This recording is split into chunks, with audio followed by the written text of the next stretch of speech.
तिथि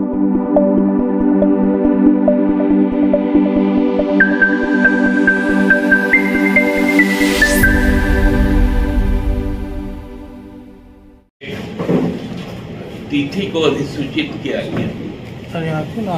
वो तिथि 25 मई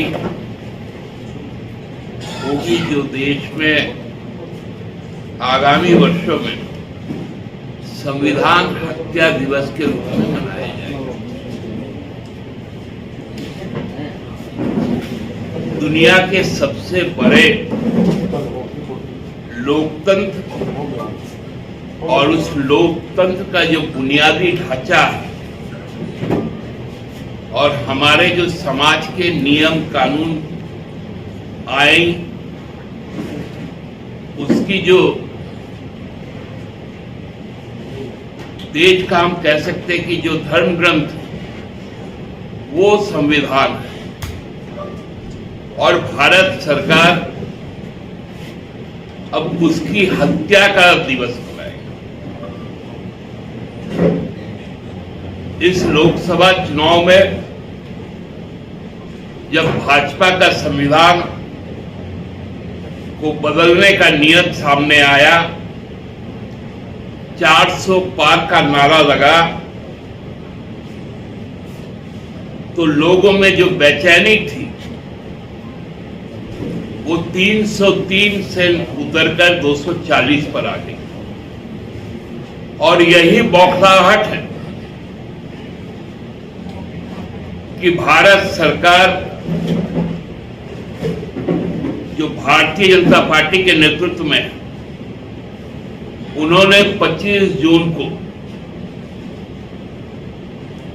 संविधान हत्या दिवस के रूप में घोषित किया। अजीब विडंबना है,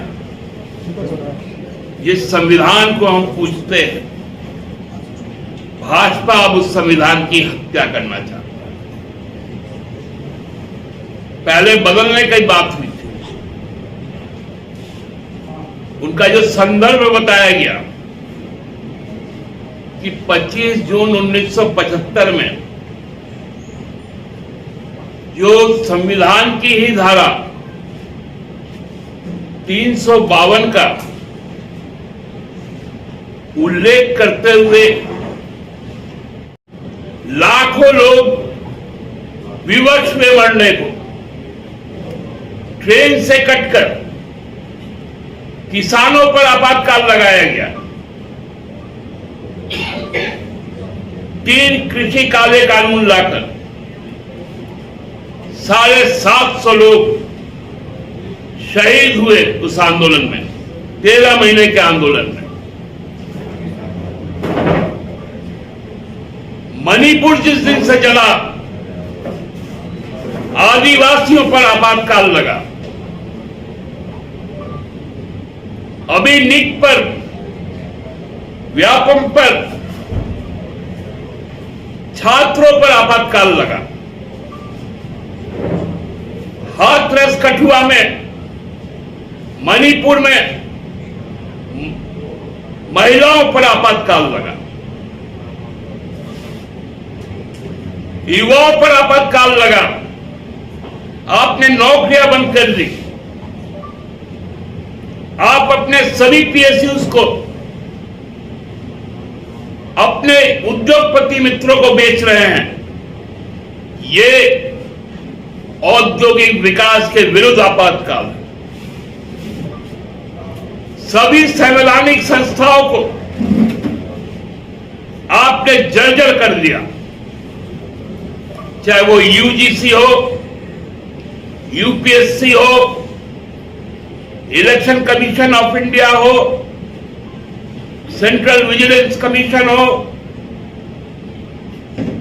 यूनिवर्सिटीज हो। आपने इन सभी संस्थानों पर हमला किया। आपने दिल्ली यूनिवर्सिटी के लिए, लॉ फैकल्टी के लिए एक मसौदा सामने लेकर आया कि मनुस्मृति पढ़ना पड़ेगा। हालांकि दिल्ली विश्वविद्यालय ने उसको नकार दिया। संविधान और लोकतंत्र की हत्या का पहला मुहर 25 मई 2014 को लगा था, जब नरेंद्र मोदी जी इस देश के प्रधानमंत्री के रूप में शपथ वाक्य का पाठ किया। पहला आर्थिक आपातकाल नरेंद्र मोदी जी और भाजपा में ने लगाया 8 नवंबर 2016। नोटबंदी वो आर्थिक आपातकाल था जब सबसे बड़े संख्या में, लाखों के संख्या में लोग बेरोजगार कर दिए गए।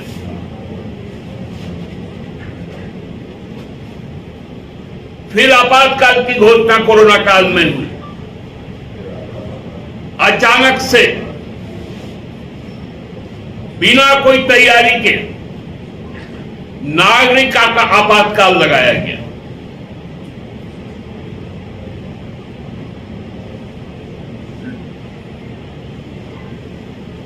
संपूर्ण लॉकडाउन